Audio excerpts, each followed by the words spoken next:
공중보건이 한 명이 뭐 2개 지소를 담당하거나 아니면 뭐 많은 곳은 뭐 3개까지도 담당하는 경우가 늘고 있다고. 선생님들 안 계시면은 시골 노인네들이 힘들어요.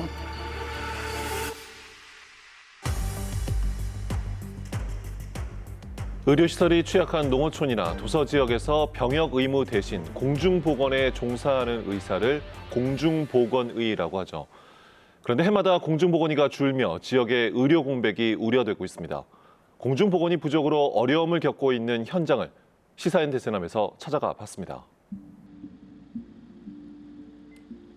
충남 청양군 비봉면 보건지소. 주민들이 아플 때면 찾는 곳입니다. 목이 꽉 막혀갖고 해야 되더라고. 갑자기 막 숨이 차거나 그런 게 생기면은 아예 그냥 보건의료 응급실로 가세요. 목 아프다고 하시니까 목 좀 한 번만 볼게요. 소리 한 번만 내보시면 청양군은 10명 중 4명이 65세 이상으로 고령화율이 높은데요. 보건지소를 찾는 환자들도 대부분 고령의 어르신입니다. 아무래도 이제 지역에 노인분들이 많이 계시고 주변에 뭐 병원이 없기 때문에 뭐 혈압약 타신다던가 아니면 당뇨약이라든지 그런 좀 장기 질환 관련 약을 타러 주로 많이 오세요. 이제 한 번 오실 때 웬만하면 모든 것들 다 봐드리려고 하고 여러 번 발걸음하는 일 없도록 그런 거 좀 신경 써서 봐드리는 것 같습니다. 비봉면에는 이곳 보건지소와 인근의 용천 보건진료소를 제외하면 병원이 없습니다. 주민들은 공중보건의가 줄어든다는 소식을 들을 때마다 걱정이 앞섭니다. 노인네들이 불편이 나쁘잖아요. 걸음걸이들은 먼 데 같은 게 버스 타고 어떻게 가요. 여기 가차오니 여기서 와서 임시 치료하고 그렇게 하면 얼마나 좋은지 몰라요. 진짜 아파서라면 감기 갔을 때 먼데 못 가고 자식들은 연락하면 오는 시간이 걸리잖아요. 그러니까 가까우니까 보건소 와서라면 선생님한테 약도 타다 먹고 선생님도 또 안부도 물어보시고 모든 게 다 자상하게 알려주시고 그러기 때문에 시골에 공중보건의료원 없으면은 선생님들 안 계시면은 시골 노인네들이 힘들어요. 이곳에는 지난해 4월 부임한 양준태 공중보건의를 비롯해 의사가 2명밖에 없습니다. 게다가 매년 지원자가 줄어들고 있어 현장을 지키는 공중보건의에게도 부담이 됩니다.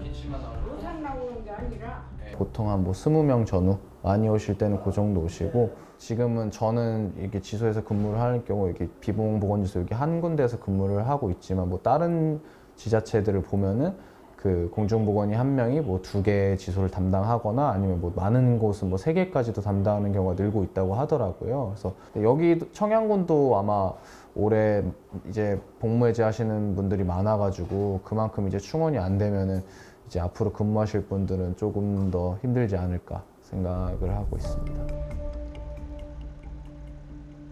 청양군의 유일한 의료원인 청양군 보건의료원. 종합병원이 없는 청양에서 매일 300여 명의 환자들이 찾는 의료기관입니다. 이곳의 상황은 보건지소보다 나을까요?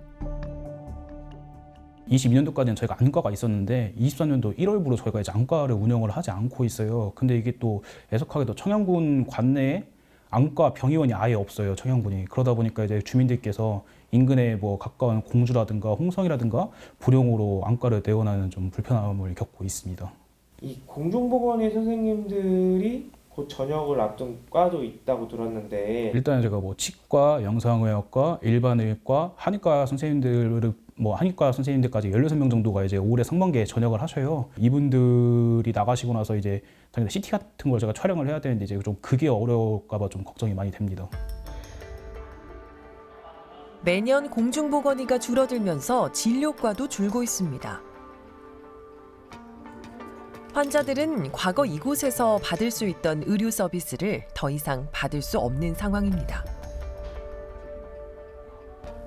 고령 인구가 많은 농촌 지역에는 특히 그 삶의 질에 연관되는 그런 안과, 이비인후과 이런 과가 필수적으로 필요한데 관내에는 전무한 상태입니다. 그리고 이제 대부분의 이제 그런 그 농촌 지역이니까 그 의료 인력을 공중보건의에 이제 의존을 하게 됩니다. 근데 최근 들어서 공중보건의가 계속 줄어들고 있고 금년만 해도 그 인력이 2명 줄어서 관내 지소에는 배치를 못하고 있고, 그래서 저희 의료원에서 이들 의료 인력을 확보하기 위해서 꾸준히 노력을 하고 있는데 지난 2년 동안 노력을 했지만은 아직 결국은 확보를 못하고 있습니다. 그렇다면 충청남도는 공중보건의 부족 문제에 어떻게 대응하고 있을까요? 현재 그 도내 150개 보건지소 중에서 17개 보건지소가 미배치된 상태입니다. 그래서 인근 공중보건의사가 순회 진료를 해서 의료 공백을 최소화할 수 있도록 그렇게 추진을 하고 있고요. 지역의 의료 안전망 확보를 위해서 저희들이 지속적으로 복지부에 적극 건의를 해서 인원을 충원할 수 있도록 그렇게 추진을 하고 있습니다. 농어촌의 의료를 지탱해 오던 공중보건의가 줄어들면서 지역의 의료 현장이 위기를 맞고 있습니다. 공중보건의가 자식보다 낫다라는 말까지 있습니다. 특히 지역에는 병원이 많지 않아 주민들이 가까운 보건소나 의료원을 찾다 보니 공중보건의가 지역 의료의 든든한 버팀목 역할을 해온 것이 사실입니다. 하지만 지역의 공중보건의가 줄어들고 있어 지역 주민들의 걱정, 불편이 크시겠습니다.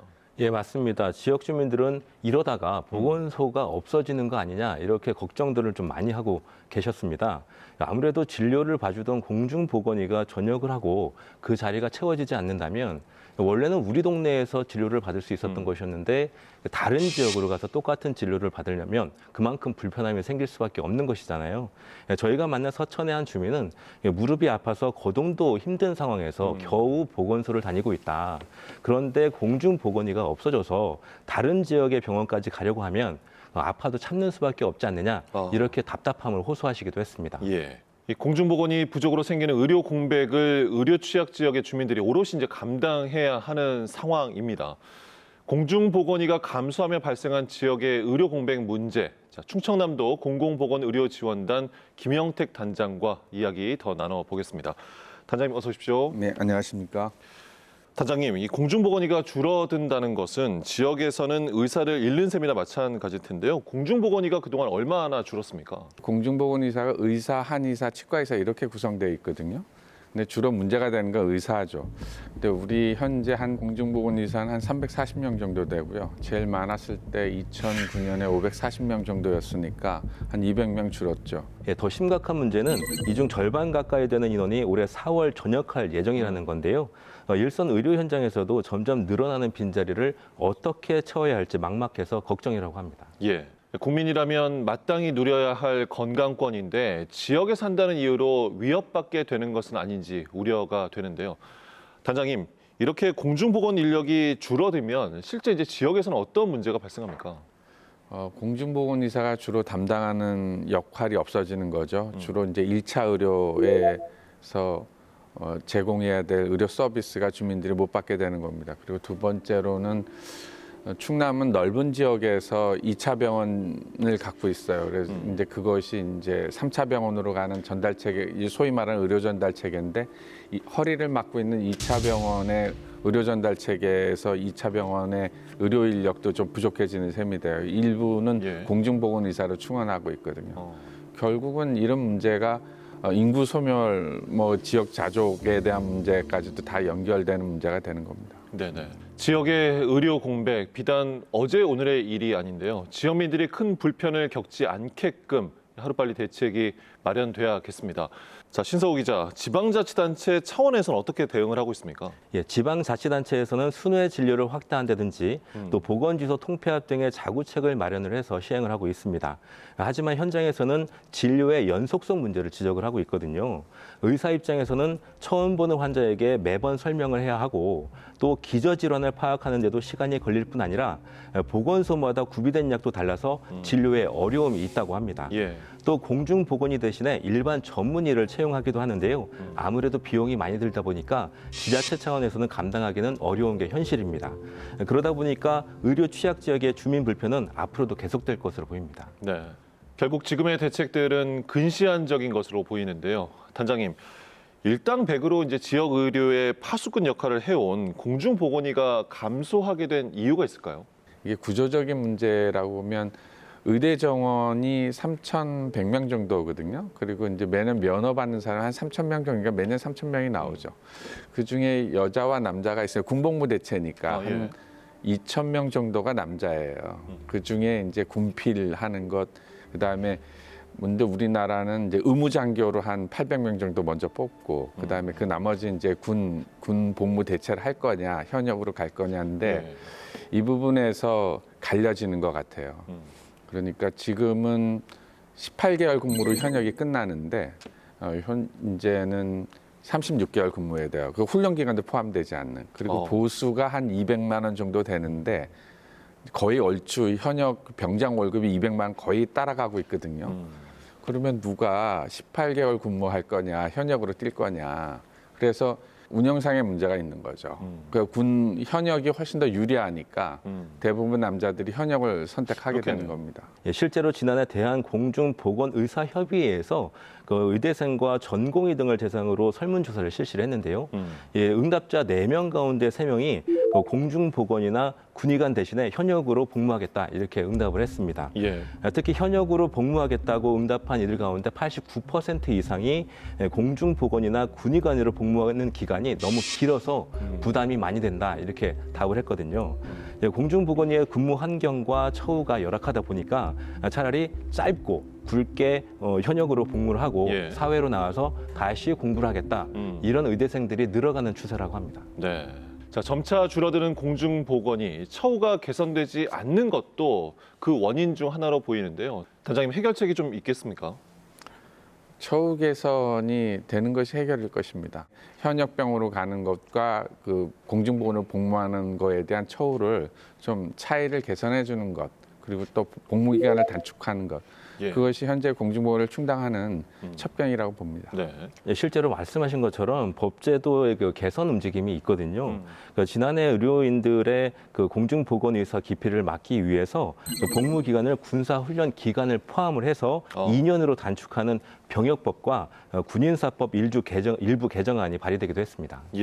늘 지역 의료의 최일선에서 땀 흘리며 일했지만 공중보건이 처우 등에 대한 고민은 부족했던 것으로 보입니다. 그런데 공중보건이 배치되어 신서호 기자, 깜깜이 진행으로 돼서 문제가 있다고요? 예, 취재 중 만난 홍성의 한 공중보건의는 근무지를 불과 3일 전에 통보를 받아서 이사 문제 등으로 좀 꽤 힘들었다고 이렇게 말씀을 하셨거든요. 예, 기존의 공중보건의 배치를 좀 살펴보면 그 매년 4월 중순쯤 이게 진행이 되는데요.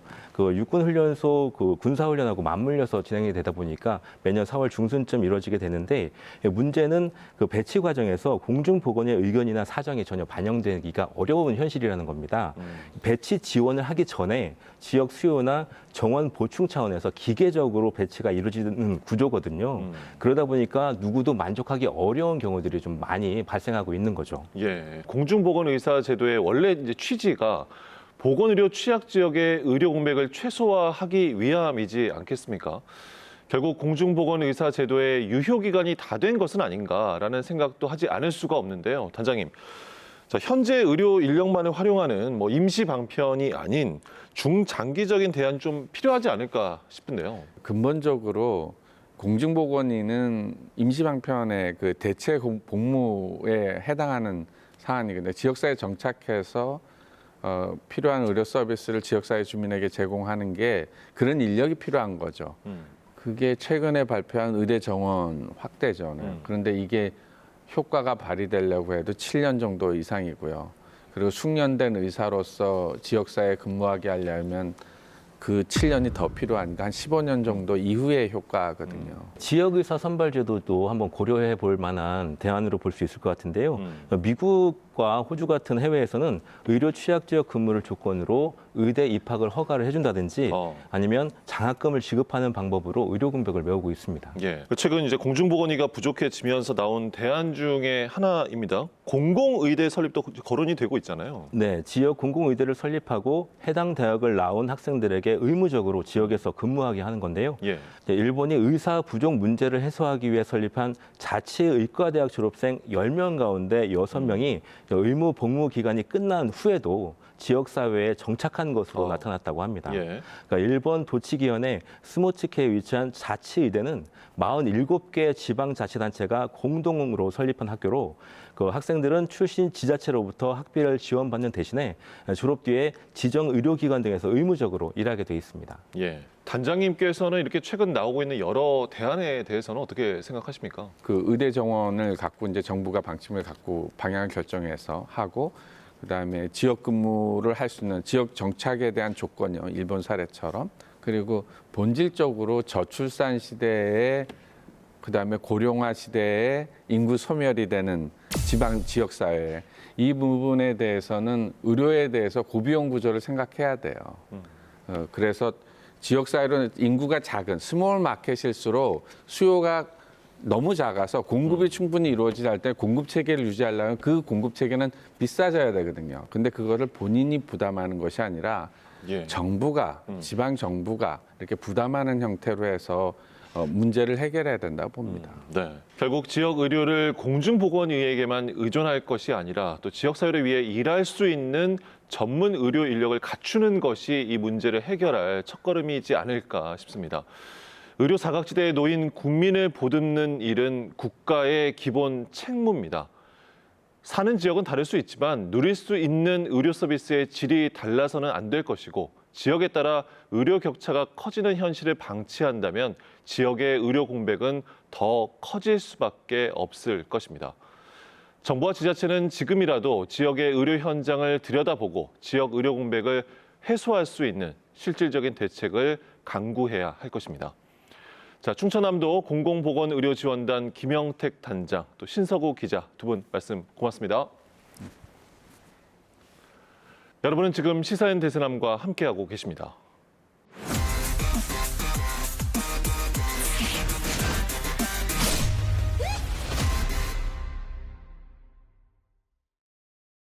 고령사회에 진입한 대전은 전국에서 1인 가구 비중이 가장 높은 도시입니다. 대전의 인구 10명 중 4명은 혼자 살고 있는데요. 그중에서도 혼자 사는 고령 인구 비율이 매년 늘고 있습니다. 독거노인의 경우 질병이나 응급 상황에 대처하기 어려운데요. 이렇게 돌봄이 필요한 이들을 위해 일하는 사람들을 현지인에서 만나봤습니다.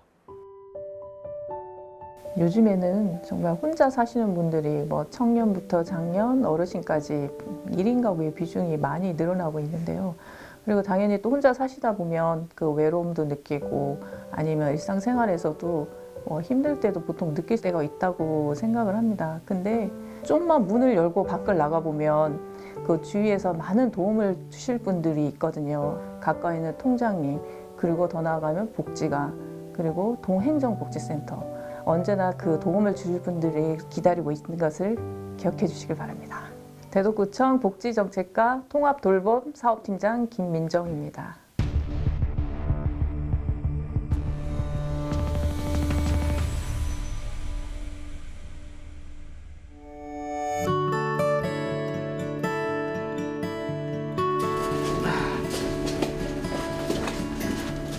안녕하세요. 오래간만에 오셨습니다. 오래간만입니다. 그 오늘 진료 해주실 건데 어디가 지금 제일 안 좋으세요? 이 다리를 좀 해줘봐요. 다리 쪽으로 해드릴까요, 오늘은? 왜냐면 이 자꾸 부어서 하니까 내가 활동을 못 하겠어. 방에 들어앉으실 때가 19년도 들어앉았거든. 19년도에? 움직이죠. 19년도 9월달에. 인발 그게 나중에 피를 약간 조금 빼줘서 그래.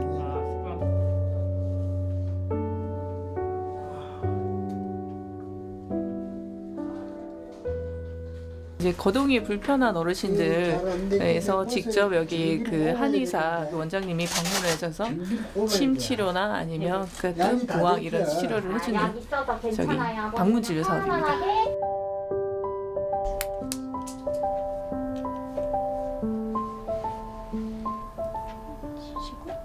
지금 불편한 쪽이 왼쪽이시잖아요. 그래. 됐어요. 뺄맞이 뺐어. 뼈같이 뺐어? 그러셨어요? 그래 내가 그랬어. 찔렀더니 오늘 이 원장이 왔길래 아이고 그냥 나 살았다 싶었어. 그래야지. 왜냐면 이 다리가 찝찝하니까 침이라도 좀 자주 만나볼까 싶어서 그래서 내가 하는 얘기요. 그렇죠.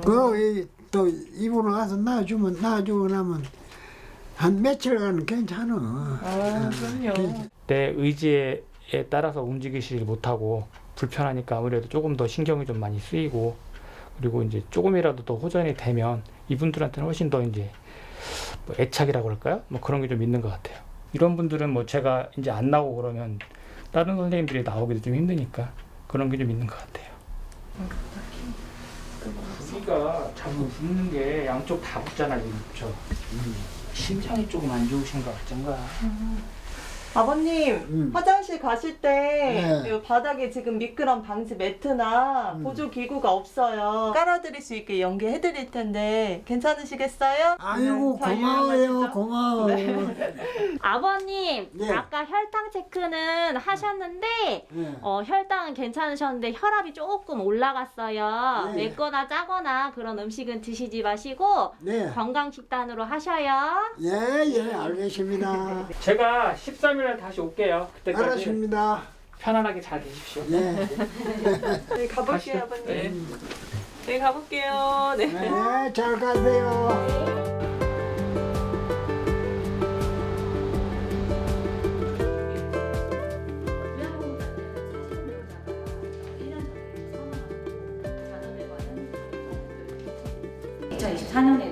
무료 지원하겠다는 그 여부를 결정하기 위함입니다.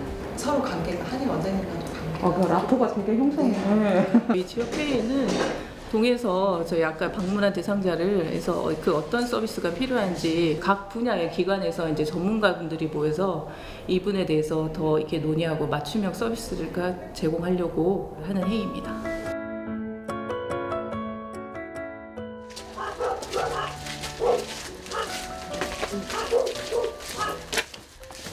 어르신, 이 다리가 이렇게 굽었잖아. 아이고 어떻게 뼈가 이렇게 돼. 이게 부어서 이래. 어떤 때는 뜨끔 그래서 놀려. 뭐가 무는 줄 알고 물고 잡아당기는 것 같이 그냥 그렇게 뜨끔거려요. 주민센터에서 여기 담당하시는 선생님들 여기 간호 그렇게 선생님들 나 도와주려고 이렇게 하니까 내가 그냥 미안해. 미안하죠. 네. 그래도 어르신 건강하신데 예. 연세 어떻게 되셨어요? 92 들었었어. 근데 건강하신 거예요. 여기 아픈 거 말고는. 그리고 이제 정심 이제 해 드시기 힘드시니까 시장도 보러 가기 힘드시잖아요. 그래서 정심 도시락도 영양 도시락 보내드리고 선생님 보내드리려고 이제 방문을 한 거거든요. 선생님만 오면은 좋아 죽겠지. 2시간 있다가도. 아, 그러니까 선생님 오실 시간만 기다리는 거죠? 날마다 오니까 너무 좋아. 오전에는 좋아. 오전. 그러고 오후에는 이제 심심해. 텔레비만 켜놓고. 반찬도 왜 이렇게 맛있어? 저희가 약하다 그러니까 저희 여기 요양보호사 선생님도 뭐 안 들어오시고 도시락도 배달 안 됐을 때는 어떻게 지내셨어? 그때는 뭐 초조하고 나 혼자니까 내가 밥 해먹고 하니까 초조하지. 그냥 뭐 문만 열어놓고 바깥 내다보고 사람도 없고 시골이. 나는 여기서 죽었으면 제일 그게 원혀. 이렇게 저희가 돌봄 서비스를 통해서 집안에 이제 요양보호사들이며 집안일들이나 아니면 병원 동행할 때 이런 서비스를 통해서 어르신들이 이제 자기가 이제 살던 집에서 이렇게 계속 생활할 수 있도록 저희가 이제 해드리는 서비스가 이제 통합돌봄 서비스입니다. 오늘 고기 반찬 들어왔어요. 어르신 좋아하는 거 있어요? 이게? 그래요? 어제 다 먹었어. 물 좀 드리고. 천천히 드세요, 어르신. 어때? 맛있어요? 맛있고 어쩌고 하나 안 내밀고 다 먹어. 맛있어.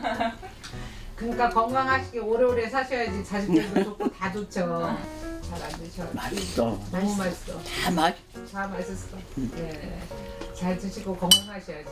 국을 일주일에 한 번 이렇게 갖다 드리다 보니까 갔을 때 아무 저기가 없으신 거예요, 눌러도. 그래서 문을 열고 들어갔는데 어르신이 이제 침대에서 이렇게 누워 계셔서 돌아가신 뭐 한 3, 4일 정도 되신 그런 상태인 거를 저도 발견을 하고 119 연락하고 해갖고 이제 이렇게 그런 수습해드리고 그런 경험을 했는데 지금 이렇게 통합돌봄 서비스는 이제 매일 이게 사람이 들어와서 확인하고 정말 힘들고 어려운 상황들을 들어주고 그리고 이제 힘든 걸 또 해결해 줄 수 있잖아요. 저희 이제 가고 선생님 이제 매일 들어오실 거고요. 도시락도 매일 올 거예요.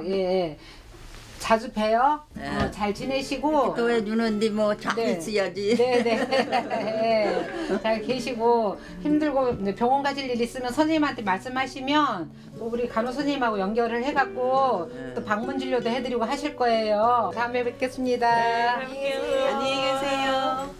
선생님도 수고하세요. 네, 안녕하세요. 작년에도 비해서 정말 노령 인구가 매년 증가하고 있고요. 지금 다 초고령 사회로 접어들고 있는데 자기 집에서 건강한 노후를 보내려고 하면 그 기본적으로 그 건강 서비스와 그리고 기본 돌봄 서비스, 뭐 요양급식 이런 서비스가 정말 필요한데요. 이 서비스를 다 지원을 해주려면 재정적인 문제도 있고 그리고 많은 인력들이 많이 필요합니다. 그래서 이런 분들한테 돌봄과 의료 서비스를 제공할 수 있는 인프라가 더욱 갖춰졌으면 좋겠습니다.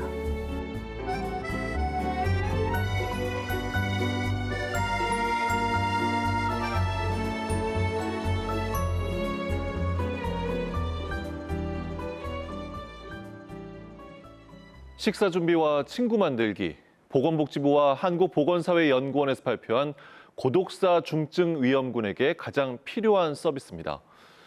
가족과 밥을 먹고 친구와 대화를 나누는 누군가에겐 당연한 일상이 다른 누군가에게는 삶을 지탱하는 원동력이 될 수 있는 건데요. 대전시는 올해부터 돌봄 사업의 수혜 범위를 넓혀 돌봄이 필요한 분들이 지역사회에서 살아가는데 불편함이 없도록 하겠다고 밝혔습니다. 홀로 산다는 것이 곧 사각지대에서 사는 삶이 되지 않도록 지속적인 관심과 지원이 필요하겠습니다. 시사인 대스남 여기서 마치겠습니다.